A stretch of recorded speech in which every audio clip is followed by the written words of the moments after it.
Hey everybody, episode 54 of the Legends and Dragons podcast. Here for the Legends Lair here in Hurst, Texas. The Chance Burleson. The also Jimmy Clouse. And we have Aaron Eaton here. I'm excited about this one, man, because I want to talk about some jiu-jitsu and stuff. Let's go. EMT stuff. Hey, Chance, you see my hat, man? I didn't even comment on it. I didn't. It says disgruntled or dysfunctional veteran. Leave me alone. That's awesome. I have a friend that bought me this. Have you ever seen the movie Iron Eagle? Yeah, remember that movie? Yeah. You remember when Chappie had his hat, and his hat was, this reminds me of like Chappie. You are dysfunctional. I am dysfunctional. I'm not Chappie because I'm white. Chappie was black. Yes, he was. But if they have a remake, I want to be Chappie. The white, right? What do you think? If they make a remake, they can make like 2 or 3 of them. Yeah, but this Iron Eagle 1, Iron Eagle 2, Iron Eagle 3 or something. Yeah, well, you could also go with a different name and just have some throwbacks of the same characters. I could. Man, I was listening. I don't listen to our podcast. I know you guys. We're going a little off topic here, but I was listening to the last one with Kyle and my microphone, and then I noticed that I move around a lot. I think I have I don't know. That's a good question, but I have a hint of the ism. A little bit of they do.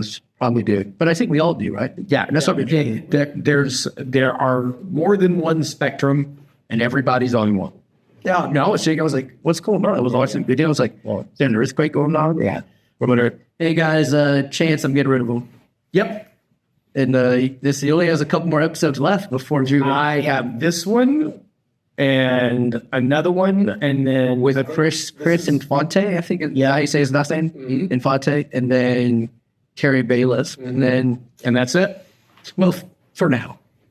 That's it. So I can focus on running the school. Yeah, because your school is growing. Yeah. I have to get this place. I have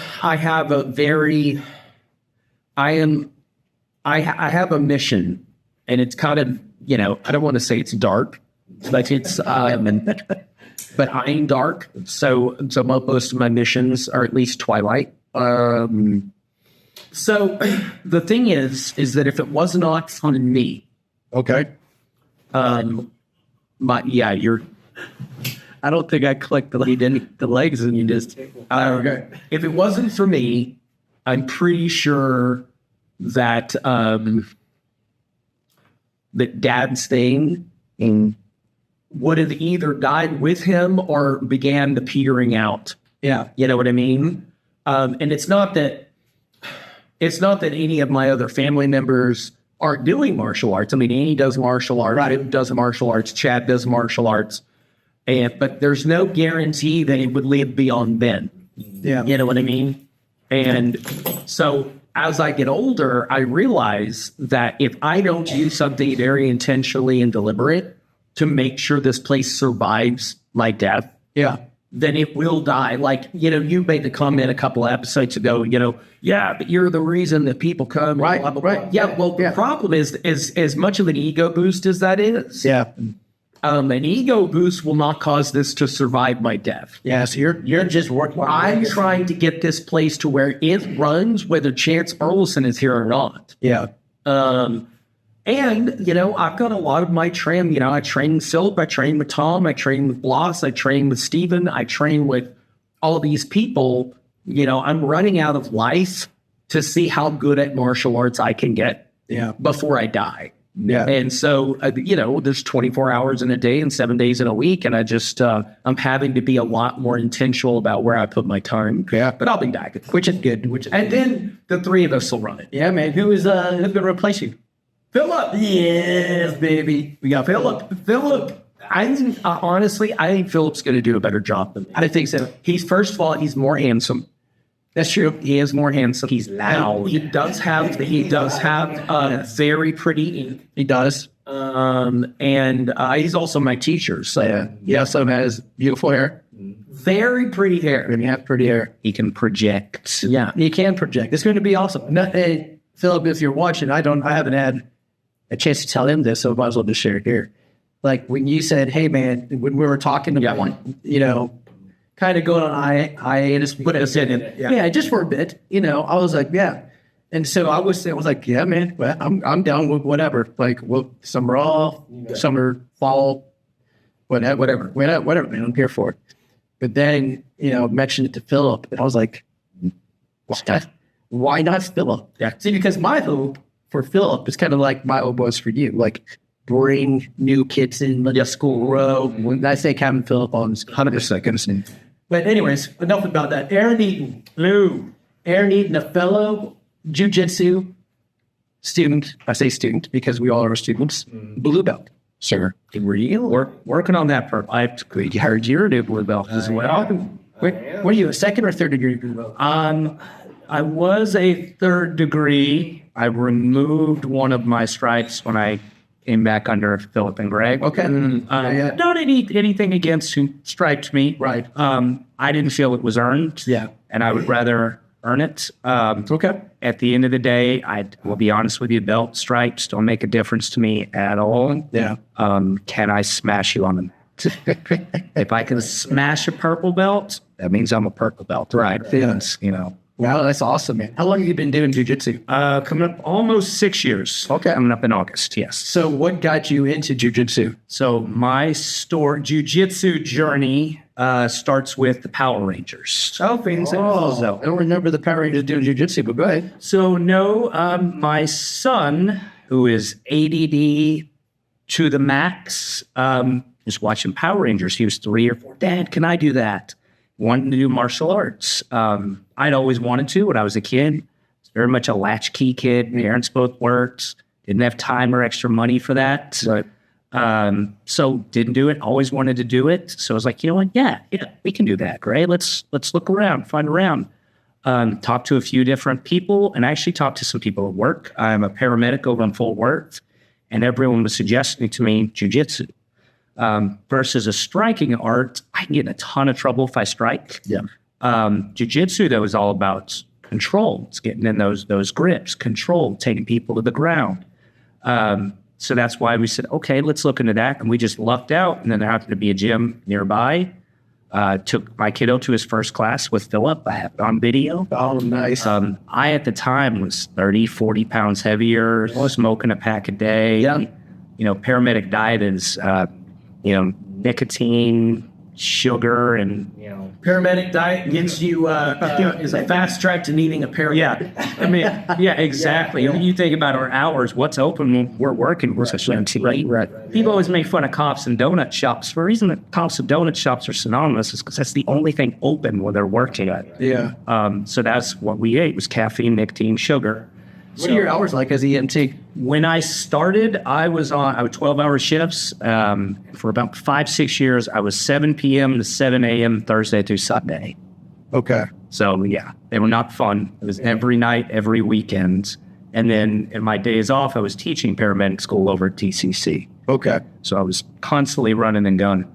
But we lucked out there being a school, took Gray there, and it took me about 6 months to get the courage up to try. Okay. Just because I was so out of shape.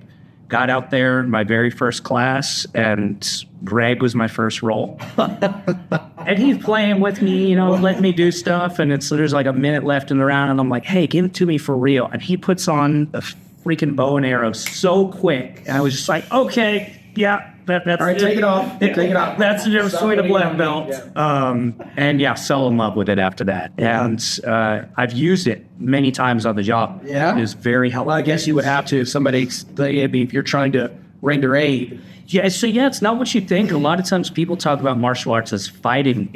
Most of mine are not fights. No. Typically, I'm trying to help someone out who's not in the right state of mind. Sure. Maybe it's a psych issue, a drug issue. Sure. I remember distinctly I had a 25-year-old kid with Down syndrome. Right. He had 50 pounds on me. He was big. He was having an episode. I don't want to hurt him. Well, walk me through the scenario. Like it sounds to me like almost like a vet trying to help a dog that is going to bite him. Exactly. Right. Yeah. So I don't want to hurt him. I don't want him hurting me or my crew. And remember, when I show up, it's me and my partner. I don't have weapons. I'm not police. I'm not there to arrest anybody. So I end up putting him in a hold. I get him in. I don't know if you've ever seen our takedown hold when you go in here and I'm dropping that back leg to take him down. Yeah. Put him in side control. Okay. Drop my hip out, and we wear these 5'11" pants. I have 8 million pockets on them. And so I reach for that pocket, pull out my drugs, and I'm able to give him a nice shot in the butt of Versed to put him calmly down to sleep so we can get him on the ambulance and get him It sounds to me like jiu-jitsu is the only martial art that you It is the best martial art for healthcare. Yeah. By far and away. Yeah, because you're not going to use a strike. You're going to get some. No, I get in so much trouble for that. And jiu-jitsu It's counterproductive. Yeah, absolutely. I'm trying to help them. I'm not trying to hurt them. Right. Jiu-jitsu is all about control. Sure. I've done so many calls at nursing homes, dementia patients. Sure. I'm not going to punch an 8-year-old lady in the face. Again, Yeah, I don't know. Talk about it. Let's not talk about that very famous. But no, many times I've had them slamming their heads against the wall or that's on treatments. I'll take them back. Have you ever thought about that? Like, I never thought an EMT would need jiu-jitsu until talking with Aaron. I never even thought about that. It makes perfect sense now that he mentions it. Yeah. So I have a question, and this is not off topic because it was 100% on topic, but a bit self-interest here. So one of the guy that used to be my head instructor here, Eric Goodson, I don't know if you ever met Eric. So he's like, I think he's fire chief now, but he started with EMT, where's paramedic, I think Irving. Okay. And now he's firefighter. So he went full career, everything, right? And I've been trying to figure out a way to get him to do this. Now, what our black belt program here, one of the things that I'm really good at is black belt retention. Yes. So after my people get a black and a karate black belt's different than a jiu-jitsu black belt. You about 4 or 5 years of consistent active training, you can get a black belt in just about any stand-up karate taekwondo thing, right? But then you're like, where I am. So what I do is I have guest instructors come in. So Phillip comes in, Bloss comes in. I have people come in and teach different martial arts, right? So one of the things that we're really big on here is blade stuff. We work a lot of calming. We do a whole lot of stuff. And one of my black belts brought up the end of the day, they're like, we have lots of people coming in here showing how to stab and cut people up. Mm-hmm. But we've never had anybody come in and teach what happens if you're stabbed, if you're cut, how you live to make it to the hospital. Could you do something? So we absolutely do different classes. So we do one's called the Stop the Bleed class, which is for that traumatic injury. I am trained in TCCC, which is Tactical Casualty Combat Care. You'll like this. Yeah.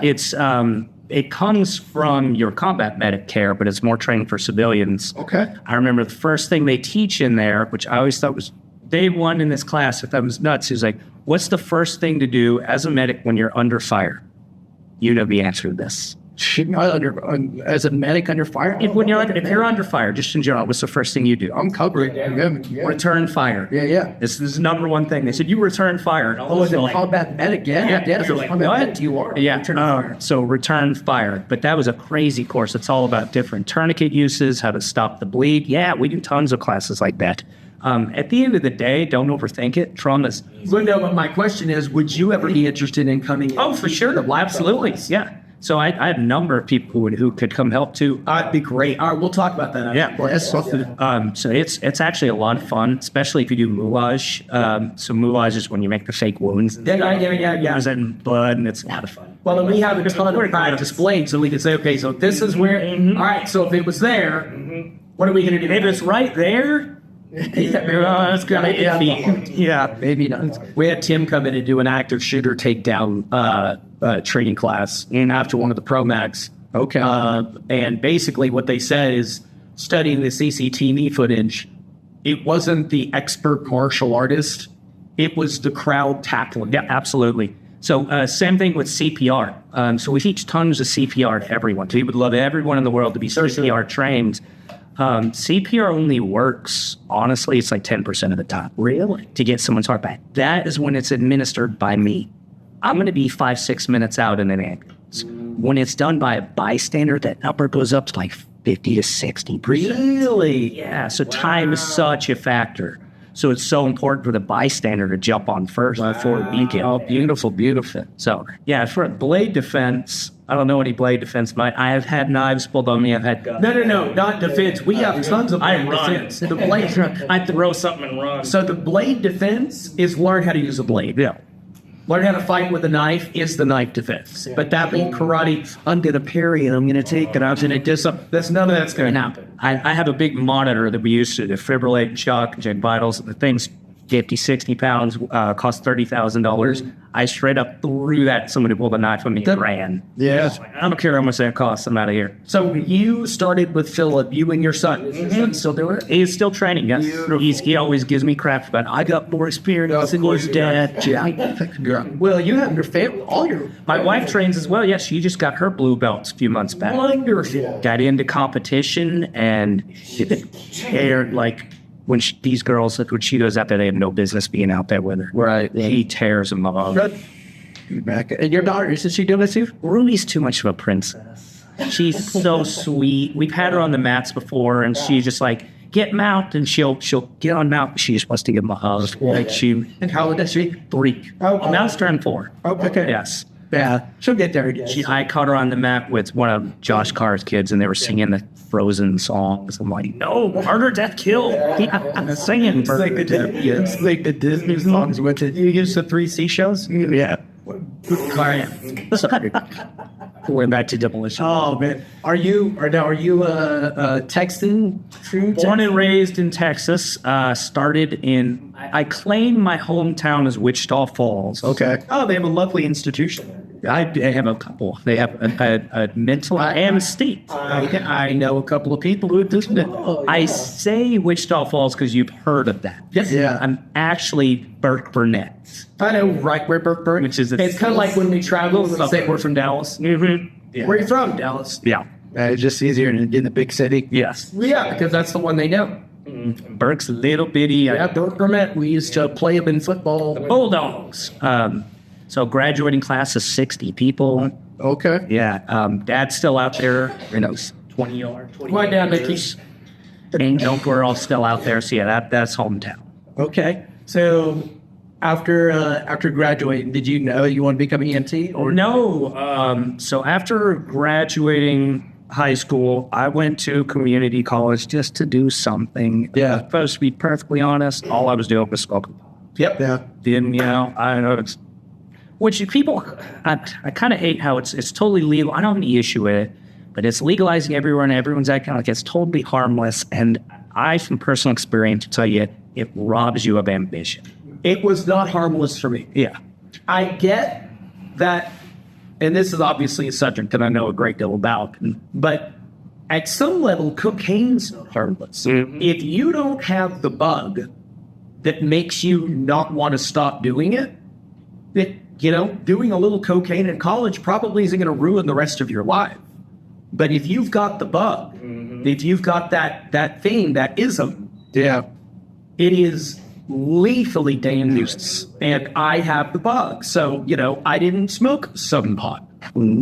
It was my full-time everything. And so, yeah, it robs you of everything because the only nothing. thing. Yeah, no. And I hear Joe Rogan talk about it. Man, well, I'm getting stoned and going in there and grappling and zooming in, and it gives me this focus. I'm like, that was not my experience at all. Yeah, working out was not. Didn't even make the list of things that I wanted to do. Watching a movie I've seen 1,000 times. Yeah, that's what I wanted to do. Yeah. So I'm glad. So you put that down. So that's all I was doing for years while I was working as an accountant for my. I don't know if I've ever heard those two go together. Okay. So I was doing that for about 10 years. Okay. So you're doing accounting. Yes. For 10 years. Okay. Accounting's not what people think. People think it's all this math. It's really not. It's addition, subtraction, and it's more puzzle solving than anything, which was actually really easy and good when you're especially if you're not. Yeah. So did that, and oh man, I hate kids it. don't get. It's not good for you. Absolutely hated it. Just sitting at a desk all the time. I also have horrible ADD. Yeah. So I was just sitting at a desk. Can't imagine accounting with ADD. Yeah. Oh my gosh. So it was just bad marital espresso. And I had met my wife a few years prior to that. Okay. We were together. Where did you meet good old Mrs. Eaton? So Mrs. Eaton was actually dating another fellow who was kind of a niche. Okay. So I kind of stole her away from Good for you. Yes. Good. So we were together, and she was basically annoyed with me coming home every day complaining about, man, I hate my job. This sucks. I hate accounting. And then finally, she just straight up yelled at me one day. She said, do something about it or shut up. I love her. Good job, Becca. What did you want to be when you were 6 years old? She asked me that. So I wanted to be a paramedic on the ambulance. Go freaking do it. They signed up for EMT school the next day. That's what really turned my life around. Okay. I quit smoking pot. Yeah. Started going to school. And it was really discovering, because I'd hated school before that. Yeah. Discovering, no, if it's something I'm actually interested in, Sure. I love it. And I'll ace everything because I'm really interested and study hard and work at it. Yeah. And so that's what led me on to getting EMT, and went on to get my paramedic. Did that for a number of years in Fort Worth. And then now my position, I don't know if I've talked to you about what I do now. No, you didn't know. So now I'm no longer on the ambulance on the box. Okay. I'm what's called a community health paramedic now. Okay, what's that? So kind of like cross between paramedic, caseworker, and social worker. So I'll get very troubled cases from the hospital, or my ambulance crews will say, hey, go see this person. And I'm going in, and it's basically like Mr. Wolf from Pulp Fiction. Find a problem, fix the problem. You got so bad. Old lady keeps falling down. Where's the big guns? Yes. So we'll go in and okay, let's get the wheelchair ramp. Let's figure out who we can come in to do this. Oh, they need Meals on Wheels. Let's get that going. I've done everything from helping people get their roofs repaired to their dogs spayed and neutered. So my job at this point is to go in, find whatever's going on that's making them keep going back to the hospital. Let's figure out what it is and fix it. You and I love it. And I love that I knew Mr. Wolf from just secondly. As soon as you said, I was like, that's amazing. And I love that I love people who love their job. That just absolutely, because there's too many people miserable in their job. And it was so many years, and the ambulance was great, but you got to also realize 80% of those 911 calls we're getting are not emergent. Right. There's someone with a stubbed toe or wants to go to the hospital to get their medications refilled. And I was so frustrated with that now that I'm doing this, I can do something. Nice. When that person calls and says, I need my meds refilled, I need this thing that they should really be going to their doctor for or other places for. Now those crews can actually say, hey, call Aaron, boom, and I'll get that stuff handled, and then we'll prevent 911 calls in the future. That's good. So, and then we also deal with what we call our high utilizers. And that's the ones calling 911 2-3 times a day, a few times a week, and we deal with those. Okay. And that's a mental health. Yeah. Most of it is, a lot of it is kind of our own fault. We've trained people over the years. Oh, it's a problem, call 911. And really, they shouldn't be. They should be calling 911 for emergencies. And that other stuff, maybe go to your doctor. And a lot of it, I don't meet these people with animosity at all. Sure. The act of picking up that phone to call 911 is the act of someone saying, I need help. Sure. Yeah. Maybe 911, ambulance, ER is not the right resource. My job is go in, we're going to have a talk about it, right? Use of 911, but then let's try and connect you to the right resource. Good. That's amazing. So, and I had a question with it too. But I'd like the, how many people for the 911 you go out there or like call it just because they're lonely? A lot of our older ladies, that is common. But again, it's something I can help with. Right. I can have an aide who comes out and checks on them. Maybe I can get them into a facility. Maybe they're lonely because they're isolated because they're physically stuck in the home because they can't get down the stairs. Cool, let's get a wheelchair ramp in. Cool, there's a senior center nearby. I'll get the bus, come pick you up twice a week. Beautiful. So you get them connected. Absolutely. That's the question for me is never, how am I going to fix this? I have moved mountains. I know I can fix almost anything you put in front. The question is always who's going to pay for it. So it's finding the resources to get that sort of thing. Now, how much of that legal process, or not legal, the political process with who's paying for it? Like, is it going to be the city? Is it going to be county? Is it going to be? Usually I'm trying to find it outside. So I have binders like that of different resources that are available that I can call, or maybe I can apply for. Foundations. Yeah, absolutely. Community service hub. And I've been doing this long enough now to where I have Phillip will laugh at this. I have a Rolodex. So I have a lot of people I know who I have helped out with things in the past as well, who owe me, and it's immediate. Hey, Aaron, what you need? Boom, let's get this. That's awesome. You know what else works that way? And it's one of the reasons why it's such a successful business model. Organized crime. Absolutely. Like, there's so much we can learn from organized crime, mafia, as far as why that, because here's the thing, it's illegal. And they've been trying to shut it down, and they can't. So you say that Aaron's the mafia? That's exactly how I see my job. Well, that's how I see my job. I am a fixer. Yeah. Well, the thing is, I don't mean like engaged in contraband and illegal goods and services. What I mean is the business model. Yeah, but the making personal connections. Like, you're not going to find somebody in the mafia that does any sort of business, even if it's the maid cleaning their house. That is somebody they found on the internet. Right. It is a personal connection, a friend of a friend. It's something like that. It's the spoil system in a really good way. The other reason that the mafia works so well is because success trickles down.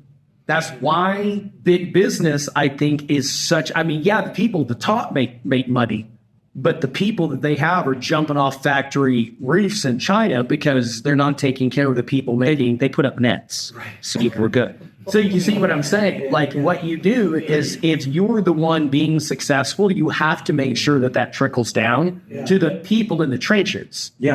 Public education doesn't work that way. Right. There's tons of money, and most of the money is actually going to the administrators. It's not actually going to the teachers. Right. And with our program, to that point, a lot of it is, so when these ambulance crew sees someone, hey, they need more help, well, I'm going to enroll them, and I'm not just doing a one and done. Sure. Typically, I'm seeing these people twice a week for at least a month to get to know them. Sure. What's going on with this person, to really do a deep dive into the life to figure out what are the issues and what can we fix. My ambulances, I was with them for maybe an hour. And have you taken some sociology classes? Stuff like that? So I have a number of different certifications on top of my paramedic, including community health worker, community health paramedic, and a couple others. And the MHP course, which is our course we do for this, I believe almost a 6-month course. That It was one of my favorite classes. Free college. Yes, it was taking sociology 1, 2, and 3. I loved sociology. Yeah, I just love it's in the mind of the Well, it's psychology, but psychology for what purpose? Yeah. So this program, this is an addition to others, because we'll also get like super sick people. Well, yeah. So then we're going in to do an advanced paramedic stuff. Yeah. But I like this program because I started my own program within the community health 3 years ago. And my bosses were so awesome. They'd be like, yeah, run for it. Let's go. And I installed window ACs in the summer. Yeah. Just to try and I don't put any stipulations on it other than you can't afford one. And we did 102 last year. Beautiful.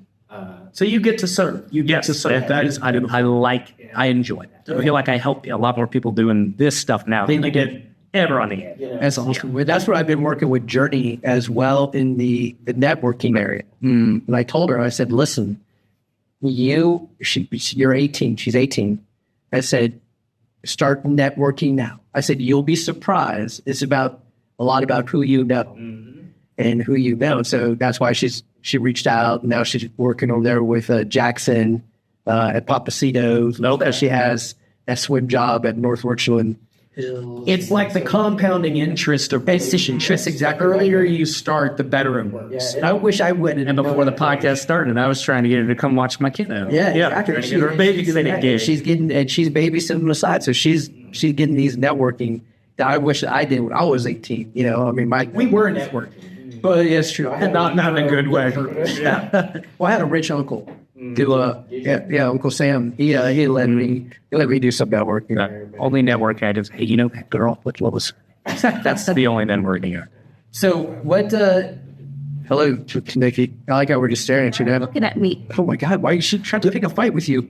Why are you being so, you're being snarky? You had that look on your face when I think you're about to say something to me and you think I'm about to say something to you, and we're both just staring at each other. Lots of stare off. Like what? Why are you mad at me? That's what Why are you yelling at me? Why are you yelling? once a day.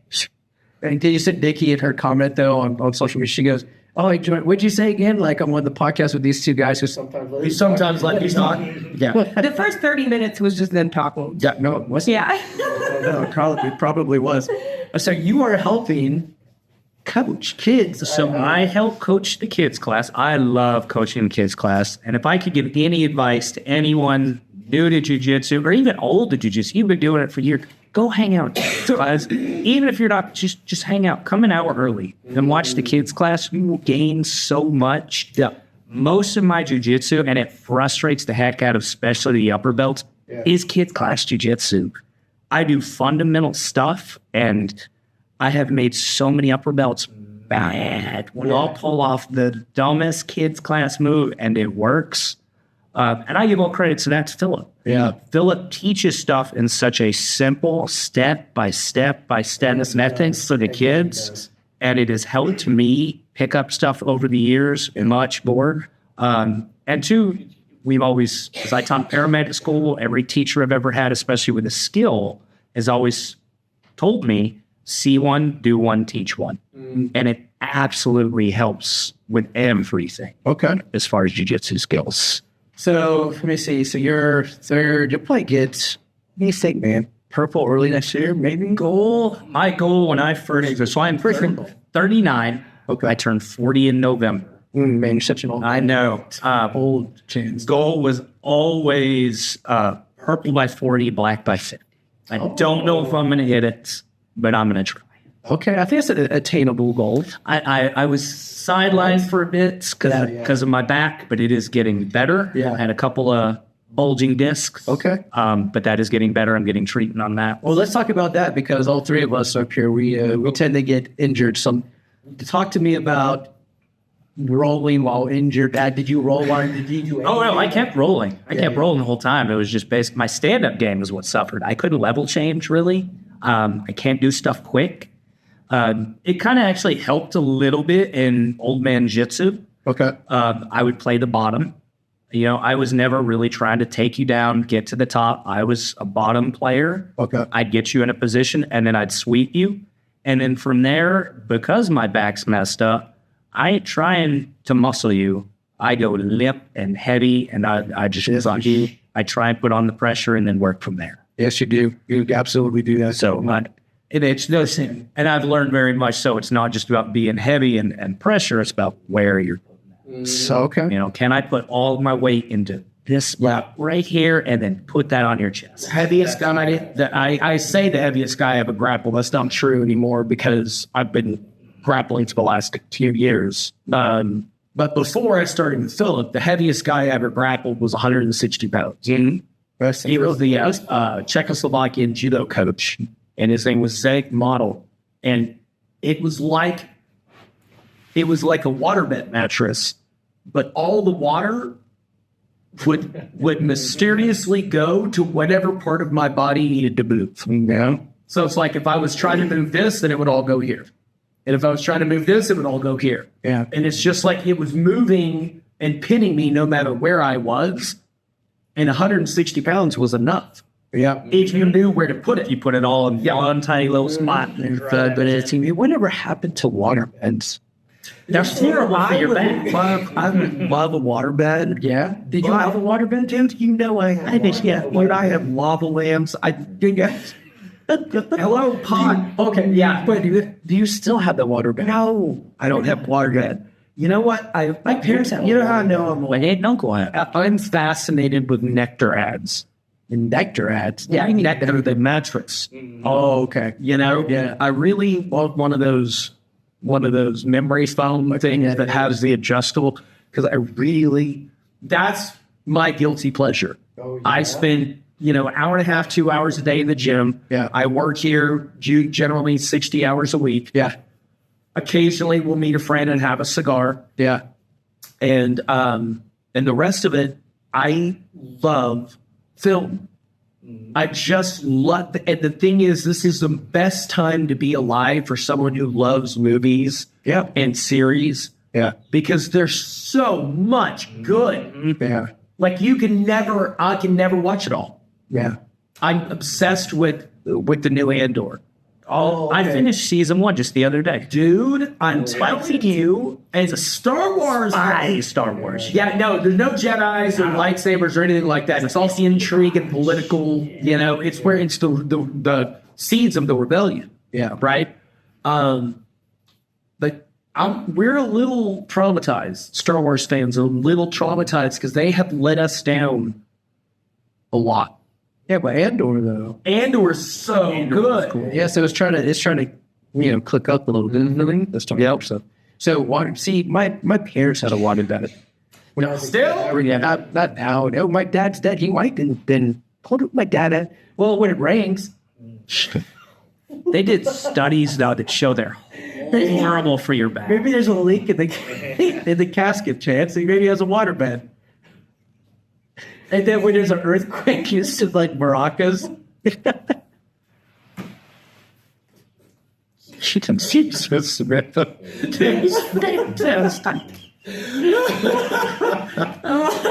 oh my God. That was so good.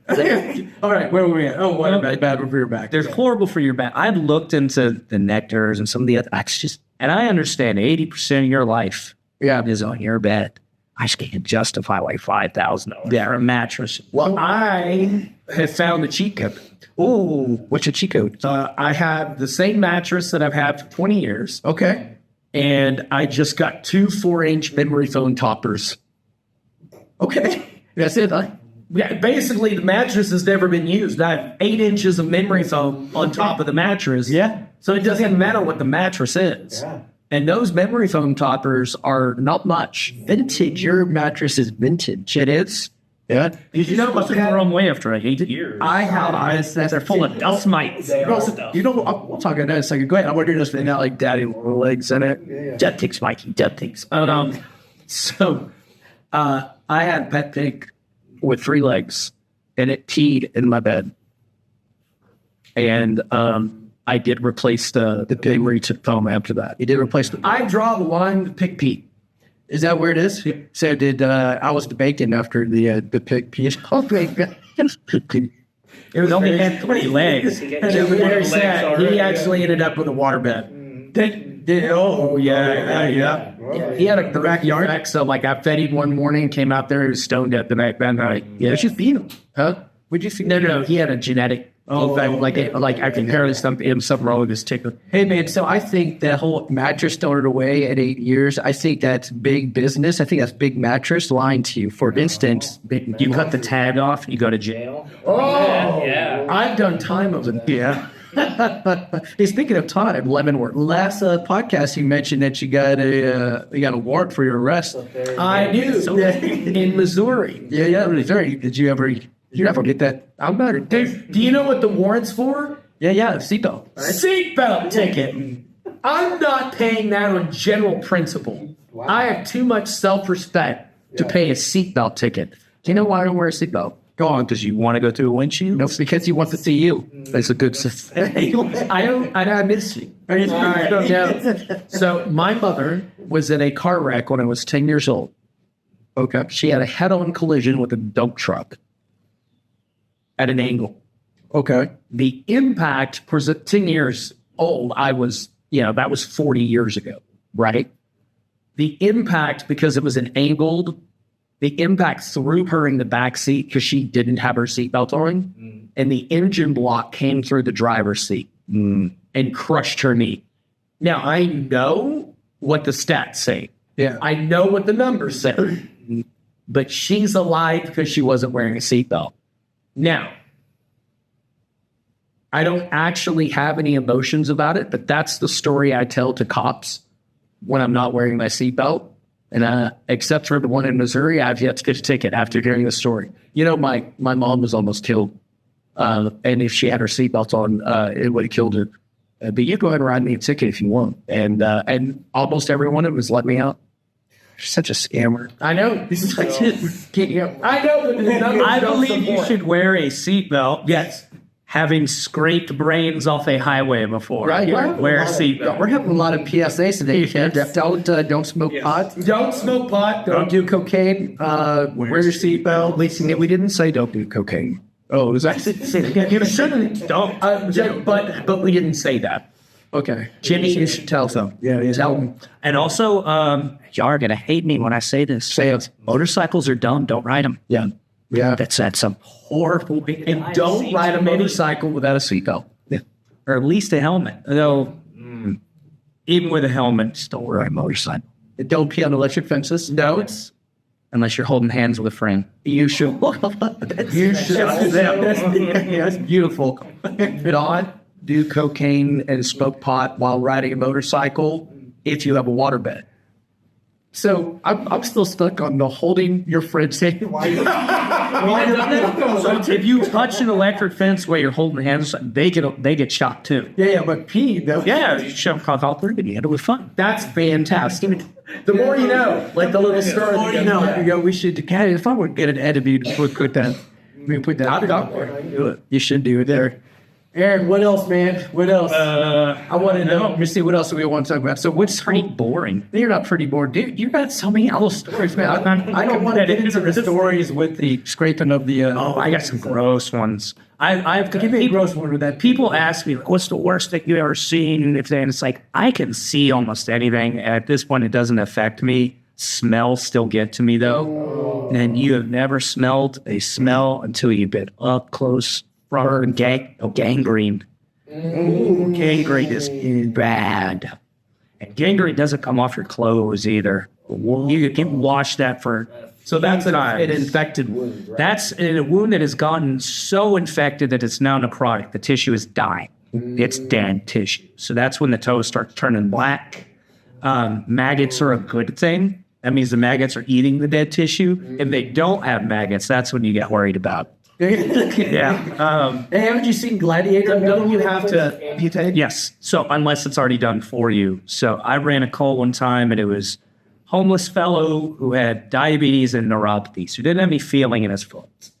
So he comes in, he says, I think there's something wrong with my foot. And I was a new medic and made the beautiful mistake of saying, well, let's take a look at it. And I take that boot off and toes come off with it. And it was bad. And that was my first experience with gangrene. And I popped the doors to the truck behind me and had to back out or I was going to puke.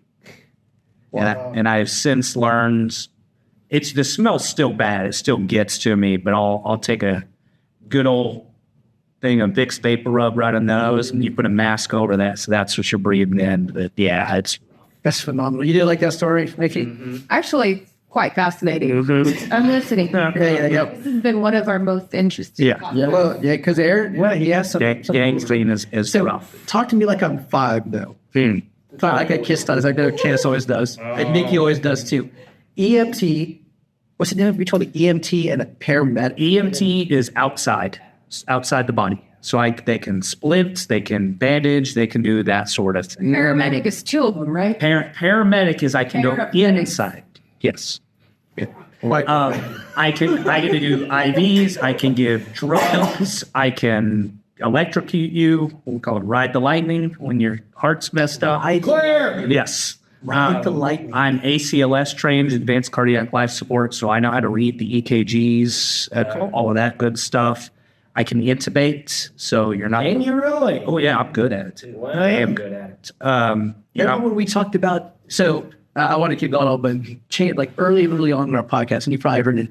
Chance said that probably some of the best people to do blades would be doctors. Oh, yeah. Or even paramedics. Oh, for sure. I mean, how you get good at IVs, you need 3 things. 1, you need a good knowledge of anatomy, just to know where you're going. You need good technique, and the only way to get that good technique is to do it 1,000,000 times. So you understand when I use a main switch and timer. Do you know what I mean? No. Okay. All right. So a switch is I take a blade and stab you here in the shoulder. and your brachial plexus. Okay. Your arm goes out. Okay. That's a switch, right? A timer is I stab you in the abdomen or I slice you across the arm. That is a timer. You can keep fighting with a knife wound. Yeah. But you're going to time out. You're going to bleed out. Okay. So with blades, it's called a switch and a timer. Even though you might think if I stab and slice and stab and slice in the heat of the moment with the adrenaline going, most people can continue to fight even after it's stabbed or cut. But if you hit that brachial plexus or you hit the femoral triangle, if you hit that nerve complex, and that basically is almost like cutting your arm off for a second. Well, and also you get that femoral. That's what I'm talking about. How much time they got? Well, and that's Carotid right even there. though that's a timer, the timer's going so fast it's a switch. You stab right here, that's a switch and timer. You would be so. There's a lot of fun spot. You go to your Adam's apple. Yeah. Go just underneath it. There's a dent. Right? Yeah. So that's the cricothyroid membrane. Right. That's where we would pop through to do a cricothyrotomy. For a tracheotomy. So tracheotomy's down here. We would do a cricothyrotomy. So I've been calling that a tracheotomy. No, it's tracheotomy's here, where they go just into the trachea. Okay. I punch through. So you do this in the field. Okay. Tracheotomy you got to do in the ER and the OR. This one we'll do. I've done this out in the street before. So what you do there, man? You just You pull up here, slice down. Once it's down, you find it. Take your scalpel right through that sucker. Harder than you think because it's hard tissue. It's very fibrous. Yeah. Once that's in there, you take the back end of the scalpel, go in there like that to spread it out, then shove a tube in there so you breathe full. bruh. So you got to stab it 3 times? Yes, you got to stab it 3 times. You can stab it once, but it's got to be hard enough to get through. What happens after that? I'm curious about that myself. So we do that. It's another needle decompression. Y'all might like that. Oh, yeah. What's that? So that is, you got to collapse. Oh, collapsed lung, yeah. So the lung is collapsed down. Yeah, you do this? I've tried to do this? Oh, yeah, many times. Okay. So now the lungs collapse and air has escaped in the cavity. So now air is pushing on the heart and the lungs, so they can't expand. Your lung can't breathe and your heart can't pump. Okay. So you go right here in between the 3rd and 4th intercostal space, right in line with the nipple line. Take a needle about that big, right in there. Like they did in 3 Kings. With Exactly. Mark Wahlberg 3 and, Kings is probably the best example I've ever seen of it because they do the little graphic thing. Yeah. where it shows it. That is exactly how it is. And he has to let And you let it out, and it does. So when you're on the ambulance, it's loud. You can't hear anything. What we'll do is we'll hook up a syringe with fluid in it because I can't hear air jets. Sure. So you hook that in, so you see the bubbles. what is the deal with Michael Jackson, man? What? The king of pop? You've never seen that? I have seen that. I'm giving you stability, man. He puts a CD case in his mouth, pours oil down his neck. My son asked me today, where does Michael Jackson like to go on vacation? Go on. And he goes to Aspen. You know why? Why? Because he likes to ski. I will be still that way. I will probably use that joke today. Like even. I mean, that's like wild. So did I ever tell you the time I had to call the ambulance for myself? No, for what? So after my tonsil surgery, as an adult, Miriam was pregnant. She was pregnant with Talon at the time. So however the boy. So 1,000 rows ago. Yeah, however old the boy is. I don't know how old the boy is. Anyway, so after my tonsil surgery, Miriam took Journey to the Hearst Rec Center for some dance thing. It's like a Cold War bunker. She gets no signal that long. So I had some chips and salsa before she left. Oh, listen, man, the doc said I recommend. He didn't say don't do it. He just said I recommend you don't eat chips and salsa. This is on the doctor, not me. I don't think he said chips and salsa. I think he said only soft foods. Yeah, but he said I recommend that you don't eat chips and salsa. Because I specifically had. Anyway, chips and salsa. Go lay back down, take a leak, get up, and then I'm like, man, something is more. And I did not take a friend, by the way, or hold his hand, pee on electric fence. But anyway, so I spit into the sink, man, and it's just, it was sound blood everywhere. And so now I'm like, oh man, I keep my mouth keeps filling up with blood. I'm over the toilet now, and the blood is just pulsating out of my mouth. It was pretty cool. And anyway, so I was like, man, I'm gonna have to go to the hospital. So I tried to call Miriam, nothing. Called Miriam, nothing. Just goes to voicemail. Try to text her, nothing. Send her a voicemail, nothing. They're like, yeah, we'll have to call 911 for my son. So I called 911. As blood is still coming out, of course you can't still understand me. And so the first people that come in are, I think, the firefighters. Are those paramedics? So it depends where you're at. So in Fort Worth, we're set up to where most of the fire engines in Fort Worth are BLS. They're just EMTs. Okay. They will show up first to provide basic care. The ambulance comes behind them to provide more advanced care. Yeah. We into that later. That is all about to change. Oh, really? The EMS in Fort Worth is now getting taken over by the fire department. So I am soon to be part of the Fort Worth Fire. Okay, so those guys were the first. So I'm calling 911. I'm saying, hey, I need blood. She goes, sir, I can't understand you. I'm like, no, yeah. Because they were. She's like, I need you to unlock the door, move any furniture out of the way for the gurney. And I was like, okay. So I unlocked the door, pick up the couch, and do couch. But that's what they said. They said, make sure everything's out of the way. Yeah. So I was like, okay. So I'm like, man, this is crazy. So I go back to the ambulance, or to whoever fire department shows up first, and he's just watching the blood breathe. I'll do anything. I didn't. He's like, just stay over. I told him, like, oh, thanks, doc. Anyway, so then the ambulance come and they put me on the gurney and they get me out. And the check on the inside of the ambulance was like, sir, I don't know you, but you seem really white. And I'm like, oh, but I said during the text, I was like, I'm doing the ambulance now. Thanks. That's all I said to her. So then she meets me at the. What did they end up doing at the hospital? Well, the first. Did you have a stitch blown? Well, yeah, but the ER doc was about to send me home until Miriam stepped in and was like, "No, he's not coming home." So she called my. They should have called the surgeon in there. Right. So that's what Miriam called it. So they said So almost going home to prep me for surgery. Yeah, you're not going to send him home. I'm not going to drive his ass back to the hospital. Like, we're already here. Yeah, so anyways, all that to say, because the doctor said, I suggest you don't need Yeah. And when you get anything getting in there, tear out a stitch. What's like? So yeah, they either needed to put a new stitch in. They did call back to earlier. Yes. So we will get sometimes, and I've had it before, someone who's got a real bad bleed in the nose or the mouth. And it's a capillary bleed, not a venous, or very little bitty, and it just won't stop. You know how we treat these on our liquid cocaine. Oh, fun. It's a vasoconstrictor, and we'll take those tiny little blood vessels. Oh, that's awesome. Liquid. What do you know? What do you know? I just called 911. Nikki, how long ago was that? About 8 months ago? Wait, what? When we called 911 for Liam? Oh, yeah. About 8 months ago? So... It's an interesting story. Yes, do tell. I love these stories. So Niles came up with, he had kind of a best friend. We were, they came up through the belts together. They were testing for their brown or their red belt. Okay. And he was a good man, exactly my age. And him and Niles would hung out all the time, train together all the time. So this is a long time ago. It was, decade ago. And it was on brown belt test. The guy comes out, they do their katas, walk back to the line, hits the mat. I have ex-military right there, and they'll like immediately start doing CPR, nothing, obviously called 911, and he was DOA, right? Now, so he died on my mat in front of his wife and 3 children. At a belt test, right?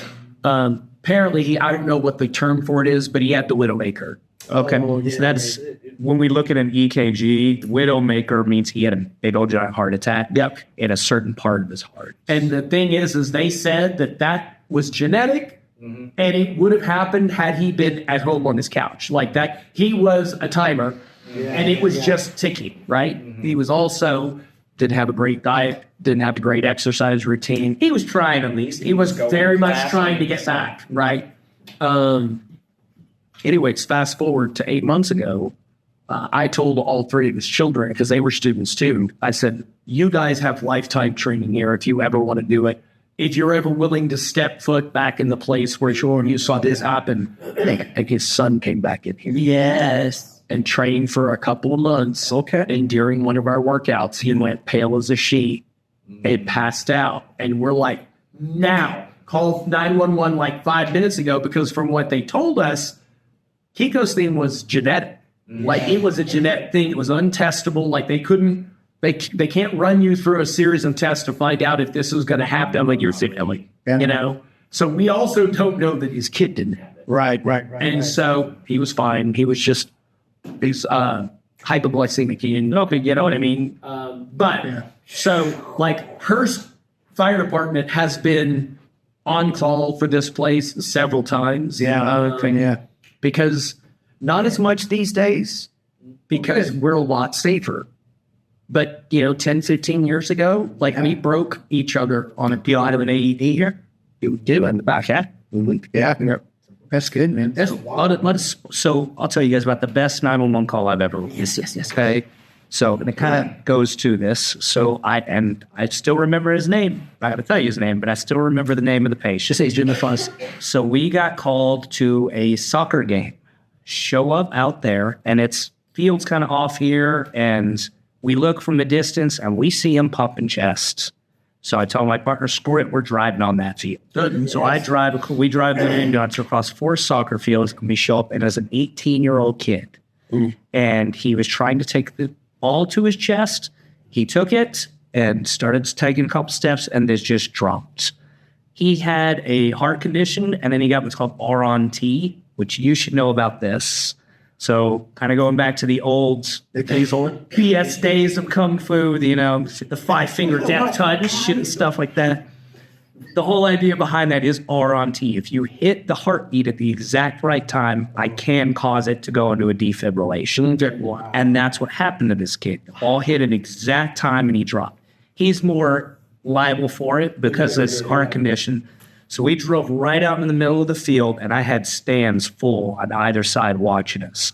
And we started pumping. I shocked him twice in the middle of the field, dropped a tube down his throat, threw him on the back of the truck. I got his rhythm back into a weird, what's called a bigeminal rhythm. So it's got good beat, no beat, good beat, no beat. I gave him 1.5 kilogram of lidocaine, and I watched on the screen as his heartbeat came back to a normal rhythm. We're 5 minutes down the road, I can see the hospital in the distance, and he starts waking up and fighting against my tube in his throat, so I got to put him back down to sleep. By the time I get him to the hospital, vitals were perfect. Perfect heart rate, rhythm, blood pressure, everything. Talked with the docs up there. They took that tube out a few hours later. The next day, he had a pacemaker got put in. He got sent home 2 days later. 18-year-old man. Wow. Best call I've ever run by phone. What time is it? 1 o'clock. They're running the Sunners out, man. That's good. So, as we close, do you think that everybody should do jiu-jitsu? I think, I don't want people to drop dead on the mats. I think jiu-jitsu is good for everyone. Yeah. This is coming.